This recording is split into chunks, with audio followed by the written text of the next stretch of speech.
नमस्कार दोस्तों, मैं हूं संजय कुमार यादव और मैं आपका स्वागत करता हूं हमारे new channel competition with fun में। तो जैसा कि आप लोगों को बताया गया था कि हमारे चैनल के माध्यम से आप लोग को जीके, जीएस, मैथ, रीजनिंग के क्लास कराए जाएंगे। तो आज हमारे साइंस स्पेशल ग्रुप डी के लिए आज साइंस का क्लास कराने जा रहा हूँ। तो चलिए दोस्तों, आज स्टार्ट करते हैं आपका आज का टॉपिक। तो आज हम लोग साइंस के कुछ इंपॉर्टेंट क्वेश्चंस जो हमारे ग्रुप डी के लिए स्पेशल है। तो आज चलिए आज पहला क्वेश्चन देखते हैं हमारे आपके स्क्रीन पर। तो मनुष्य के कानों में कितनी हड्डियां होती हैं? तो चलिए दोस्तों, मनुष्य के कानों में हड्डियों की संख्या टोटल 6 होता है। अगर एक कान में बोले तो 3, अगर बोलेगा टोटल हड्डियों की संख्या तो 6। तो चलिए बात करते हैं आज कान का।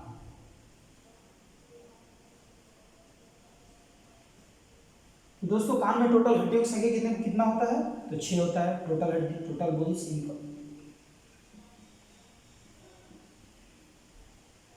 6 होता है। तो देखिए, टोटल बोन 6 होता है। तो कौन कौन सा बोन्स होता है? तो चलिए देखते हैं। हमारे तो कान 2 होते हैं। तो दो, पहला कान में, एक कान में टोटल हड्डियां 3 होता है। तो 3 कौन कौन सा होता है? पहला होता है इनकस, दूसरा होता है मेलियस और तीसरा होता है स्टेपिस। चलिए, तो ये हो गया एक कान का। और दूसरा कान में भी इतना ही होता है। तो टोटल कितना हो गया? इधर हो गया 3 और दूसरा कान में 3, तो टोटल कितना हो गया? 6। अगर दोस्तों पूछे कि सबसे छोटी हड्डी कौन सी होती है हमारे शरीर की, तो हमारी सबसे छोटी सी हड्डी कौन सी होती है? स्टेपिस। तो स्टेपिस पूछ देगा कहाँ पाया जाता है, तो हमारे कान में पाया जाता है। ठीक है। चलिए दोस्तों, एक और क्वेश्चन आता है कि सबसे छोटा मांसपेशी कौन सा होता है हमारे शरीर के? तो सबसे छोटा मांसपेशी होता है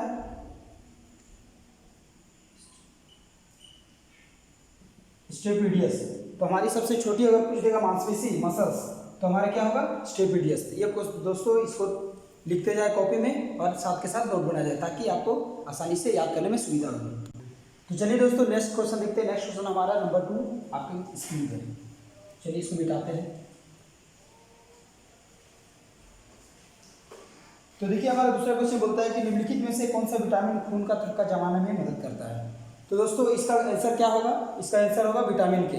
तो चलिए आज विटामिन के बारे में पढ़ते हैं। विटामिन के रक्त का थक्का जब बनाने में सहायता करता है, जिसको बोलते हैं हम लोग ब्लड क्लोटिंग।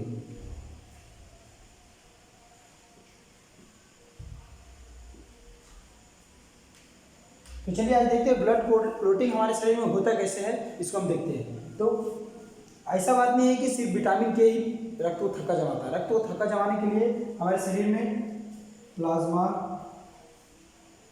आपका प्लेटलेट्स, ठीक है, फाइब्रिनोजन,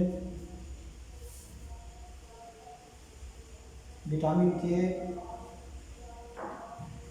ये सभी मिलकर आपका ब्लड क्लोटिंग का काम करते हैं। तो चलिए देखते हैं ब्लड क्लोटिंग होता कैसे है। तो ब्लड क्लोटिंग करने के लिए सबसे पहले प्रोथ्रोम्बिन और prothrombin,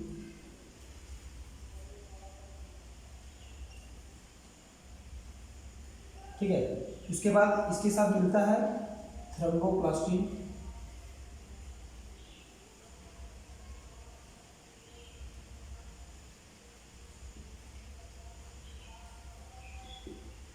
थर्मोप्लास्टिन protein,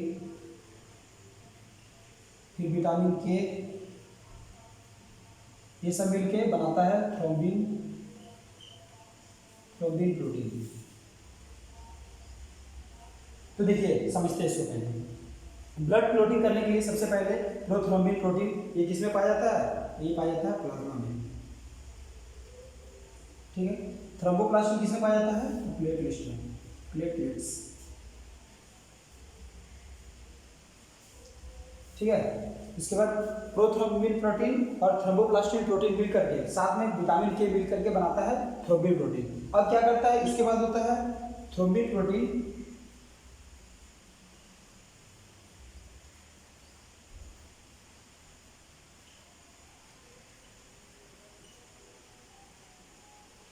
thrombin protein plus fibrinogen protein,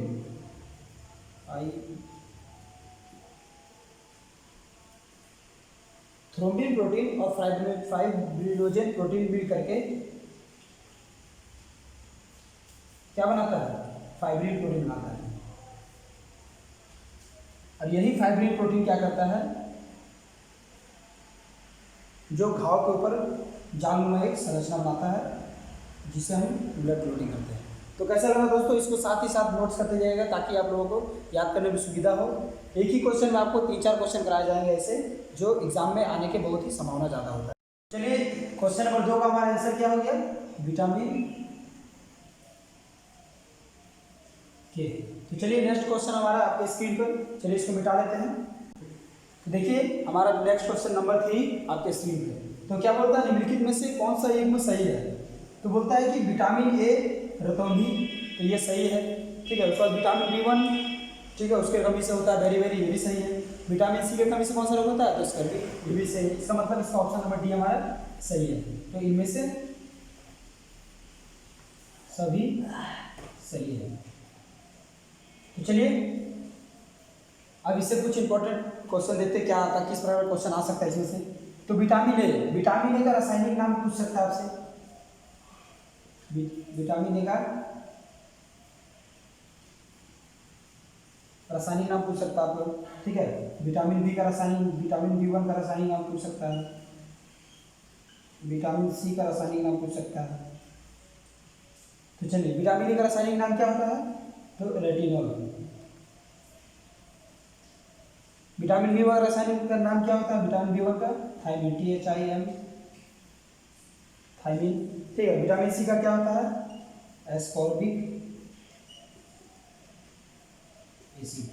तो इस टाइप के क्वेश्चन सबसे पूछे जा सकते हैं, ठीक है। तो चलिए इस क्वेश्चन को अच्छे से लिखना चालू करिए कॉपी में, ताकि आपको क्वेश्चन बाद में लिखने में याद करने में आपको सुविधा हो।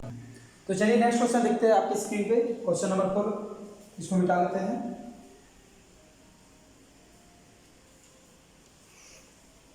तो नेक्स्ट क्वेश्चन हमारा है, बोलता है कि एक स्वस्थ मनुष्य का रक्त दाब कितना होता है।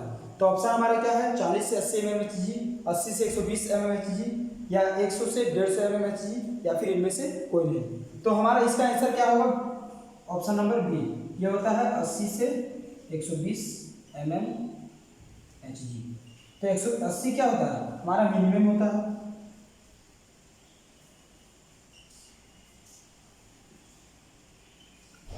और 120 क्या होता है, मैक्सिमम होता है। तो चलिए दोस्तों देखते हैं कि और इससे साथ जुड़े हुए कैसे कैसे क्वेश्चन आते हैं। तो देखिए अगर ब्लड प्रेशर लो हो जाता है, ब्लड प्रेशर अगर लो हो गया तो कौन सा बीमारी होने का चांस रहता है, क्या होता है शरीर में, तो हाइपोटेंशन हो जाता है, ठीक है। अगर ब्लड प्रेशर बढ़ गया, BP अगर बढ़ जाता है तो क्या होता है, हाइपरटेंशन हो जाता है। तो ये सब बहुत ही इंपॉर्टेंट क्वेश्चन है, आप लोग कृपया ध्यान दें और साथ के साथ नोट करते जाएं ताकि आपको क्वेश्चन याद करने में सुविधा हो। तो देखिए एक और क्वेश्चन इससे आ सकता है, क्या इससे हो सकता है कि ब्लड प्रेशर को हम लोग नापते किससे हैं, तो किससे नापते हैं, ब्लड प्रेशर को नापने के लिए स्फिग्मो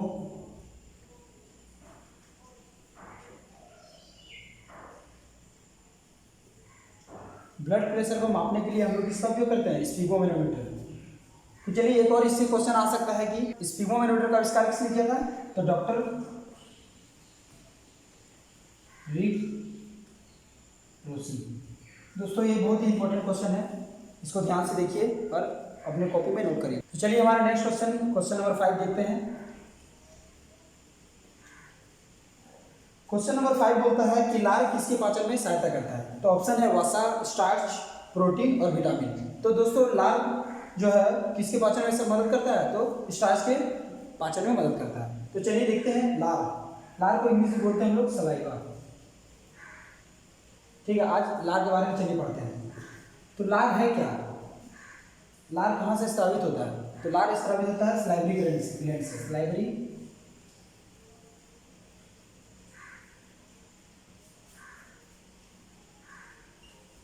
लार कहाँ से स्रावित होता है, सलाइवरी ग्लैंड। तो लार देखिए, लार के बारे में पढ़ते हैं। लार क्या होता है, लार हो गया सलाइवा, इसमें 99% वाटर होता है।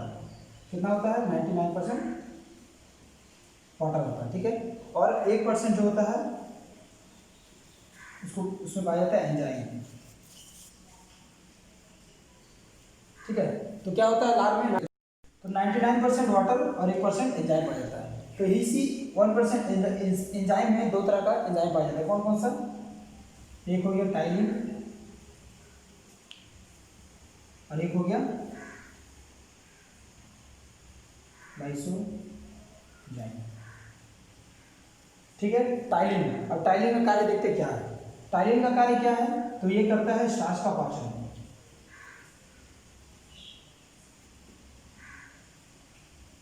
ठीक है, पहला कार्य। इसका दूसरा कार्य क्या है, यहाँ पे लिखते हैं। इसका दूसरा कार्य क्या है? यह भोजन को चिकना बनाता है, भोजन को चिकना बनाना।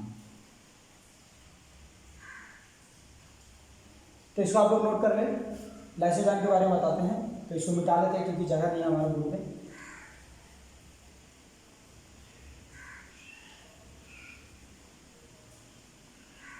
तो 1% एंजाइम में क्या क्या पाया जाता है? एक पाया जाता है टाइलिन,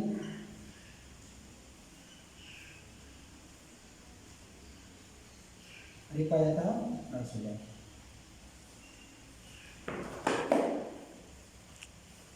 चलिए लाइसोजाइम को पढ़ते हैं। तो लाइसोजाइम क्या करता है, इसका कार्य क्या है? तो यह हमारे भोजन के जो साथ में भोजन के साथ जो जीवाणु प्रवेश हो जाता है उसको क्या करता है? नष्ट करता है। तो क्या करता है? जीवाणु को नष्ट करता है।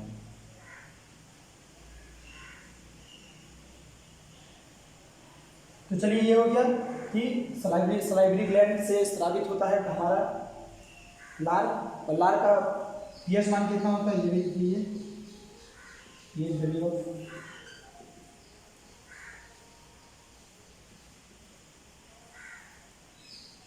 कितना होता है? तो 6.8 होता है। तो ये सब क्वेश्चन हमारे ग्रुप डी के एग्जाम में अधिकतर पूछे जाते हैं, तो कृपया आप लोग इसे नोट करें कॉपी में और ध्यान से पढ़ें। तो चलिए हमारा नेक्स्ट क्वेश्चन नंबर 6 देखते हैं। पहले इसको मिटा लेते हैं। देखिए आपके स्क्रीन पर क्वेश्चन को पढ़िए और समझिए कि क्वेश्चन क्या बोल रहा है।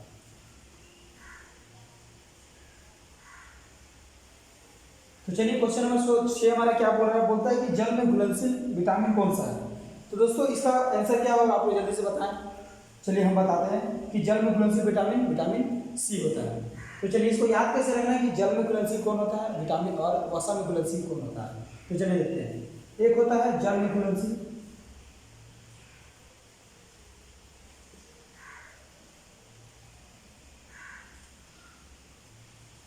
और एक होता है वसा में।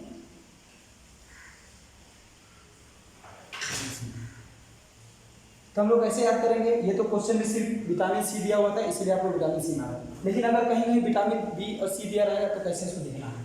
तो चलिए जल में घुलनशील बोलेगा, वसा में घुलनशील हमारा होता है विटामिन ए, डी, ई, के, और बाकी जो बचा बी और सी हमारा जल में घुलनशील होता है।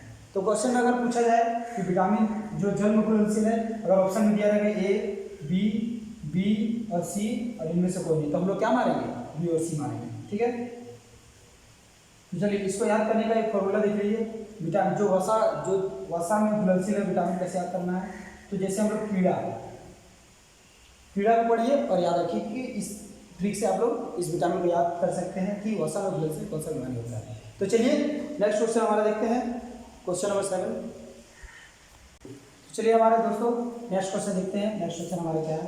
तो नेक्स्ट क्वेश्चन नंबर 7 बोलता है कि मूत्र का पीला रंग किसकी मौजूदगी के कारण होता है? तो मूत्र का पीला रंग किसके कारण होता है? तो यूरियोक्रोम के कारण होता है। क्या होता है? 7 का ऑप्शन नंबर डी। क्या होता है? मूत्र में पीला रंग किसके कारण होता है? तो यूरियोक्रोम के कारण होता है। तो चलिए मूत्र के बारे में थोड़ा जानकारी ले लेते हैं कि मूत्र का पीएच वैल्यू कितना होता है। पीएच वैल्यू ऑफ यूरिन कितना होता है? 6.0 से लेकर के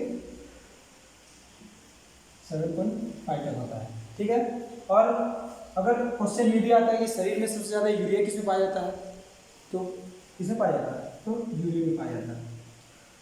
ठीक है, क्वेश्चन ये भी आता है कि अगर मूत्र जब उत्सर्जित हो जाता है कि कुछ देर के बाद उसका गंध महकने लगता है, किसके कारण? तो क्या करता है? जीवाणु यूरिया को अमोनिया में बदल देता है। ठीक है, तो चलिए अगला क्वेश्चन देखते हैं, क्वेश्चन नंबर 8। तो चलिए हम लोग क्वेश्चन नंबर 8 देखते हैं क्या बोलता है। तो चलिए इसको मिटा लेते हैं। देखिए आपका कंप्यूटर स्क्रीन पे क्वेश्चन नंबर 8। क्वेश्चन नंबर 8 बोलता है कि इंसुलिन उत्पादित होता है। इंसुलिन उत्पादित नहीं, इंसुलिन स्त्रवण कहाँ होता है। क्वेश्चन थोड़ा इस तरह से घुमा के दिया हुआ है। तो चलिए इसको देखना है कि इंसुलिन उत्पादित होता है तो किसमें होता है। पीयूष ग्रंथि द्वारा नहीं, पित्ताशय द्वारा नहीं, आंत द्वारा नहीं, ये होता है अग्नाशय द्वारा। अग्नाशय। तो इंसुलिन कहाँ से स्रावित होता है। एक का आंसर क्या हो जाएगा। एक का हो जाएगा हमारा ऑप्शन डी करेक्ट होगा। तो पूछा है क्या कि इंसुलिन उत्पादित होता है तो क्या होता है हमारा आंसर अग्नाशय द्वारा। तो चलिए अग्नाशय के बारे में थोड़ा जान लेते हैं।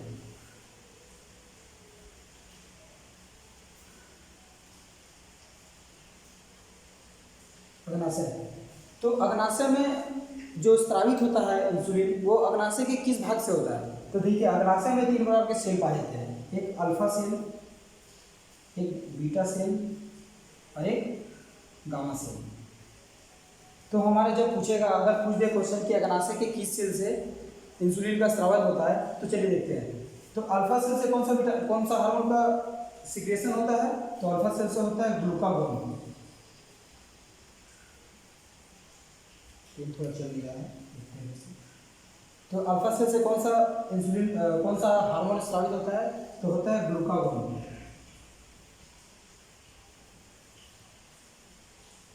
Glucagon hormone. हाँ, तो अग्नाशय में 3 प्रकार के सेल पाया तो कौन सा अल्फा सेल, गामा सेल और बीटा सेल। तो अल्फा सेल से कौन सा हार्मोन सिक्रेशन होता है तो देखते हैं। अल्फा सेल से होता है आपका ग्लूकागोन हार्मोन। बीटा सेल से इंसुलिन हार्मोन।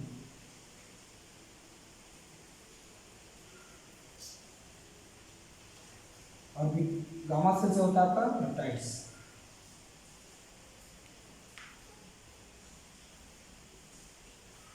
जो अग्नाशय रस को स्रावित करता है। यहाँ से अग्नाशय रस का स्रावित होता है। तो चलिए फिर से दोहराते हैं कि अग्नाशय में अगर क्वेश्चन पूछ दे कि इंसुलिन कहाँ पे स्रावित होता है तो अग्नाशय में अग्नाशय के किस सेल से स्रावित होता है तो हमारा बीटा सेल से स्रावित होता है। अगर पूछ दे कि अग्नाशय के अल्फा सेल से कौन सा हार्मोन स्रावित होता है तो कौन सा होता है हमारा ग्लूकागोन हार्मोन। अगर बीटा सेल से पूछे तो इंसुलिन हार्मोन। और पूछ दे कि अग्नाशय रस कहाँ से स्रावित होता है अग्नाशय से तो अग्नाशय रस अग्नाशय के गामा सेल से स्रावित होता है। तो चलिए ये सब क्वेश्चन को आप लोग कॉपी में नोट करें ताकि आपको अगले। तो चलिए दोस्तों हमारा नेक्स्ट क्वेश्चन लिखते हैं आपके स्क्रीन पे, इसको मिटा लेते हैं।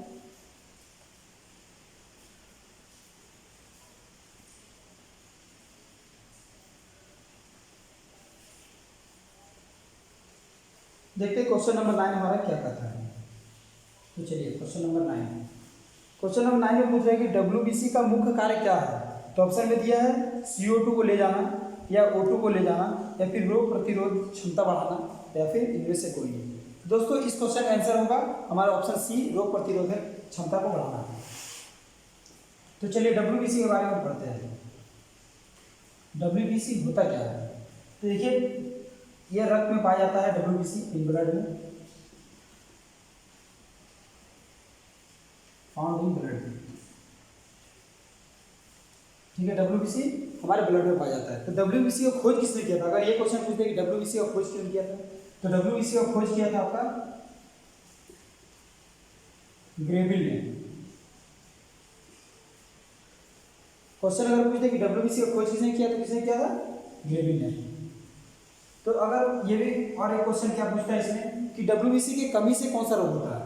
देखिए अगर WBC की कमी हो जाता है तो हमारे शरीर में कमी से कौन सा रोग होता है।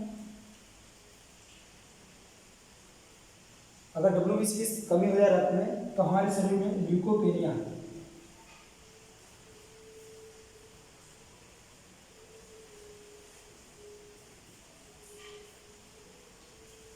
अगर हमारे ब्लड में WBC की कमी हो जाता है तो कौन सा रोग होता है ल्यूकोपेनिया। अगर ये क्वेश्चन पूछ दे कि अगर WBC ज़्यादा हो जाए, ब्लड में अगर WBC ज़्यादा हो जाए तो कौन सा रोग होगा। ज़्यादा होने पर देखिए अगर शरीर के ब्लड में अगर WBC अगर इंक्रीज करता है तो क्या होता है, यह आरबीसी के स्थान पर आने लगता है। अगर डब्ल्यूबीसी बढ़ेगा तो ये तो अपना जगह लेने के लिए आरबीसी के पास जाएगा, आरबीसी के पास जाएगा, ठीक है। तो ये क्या करता है, ये आरबीसी की जगह को खाने लगता है, जिससे क्या होता है, आरबीसी नष्ट होने लगता है। तो अगर डब्ल्यूबीसी ज़्यादा बढ़ जाएगा तो हम क्या बोलेंगे, कौन सा बीमारी होगा, तो ल्यूकेमिया। कौन सी बीमारी होगा, अच्छे से लिख देते हैं, ल्यूकेमिया। इसी का हम लोग क्या कहते हैं, इसी को कहते हैं ब्लड कैंसर। चलिए दोस्तों फिर से एक बार दोहराते हैं कि डब्ल्यूबीसी क्वेश्चन पूछता है डब्ल्यूबीसी का कार्य क्या है। तो ये क्या करता है, शरीर में रोग प्रतिरोधक की क्षमता बढ़ाता है, ठीक है। ये कहाँ पाया जाता है, तो ये पाया जाता है ब्लड में, ठीक है। इसका खोज किसने किया था, तो खोज किया था ग्रेविल ने, ठीक है। इसकी कमी से अगर पूछे कौन सा रोग होता है, तो ल्यूकोपेनिया होता है, ठीक है। अगर इससे इसका ब्लड में अगर डब्ल्यूबीसी का बढ़ोतरी हो जाए तो कौन सा रोग होता है, तो ल्यूकेमिया होता है, जिसको हम बोलते हैं ब्लड कैंसर। तो चलिए दोस्तों नेक्स्ट क्वेश्चन देखते हैं, नेक्स्ट क्वेश्चन हमारा क्या है। तो चलिए दोस्तों नेक्स्ट क्वेश्चन देखते हैं, क्वेश्चन नंबर 10, और ये हमारा आज का आखिरी क्वेश्चन है। तो चलिए इसको मिटाते हैं।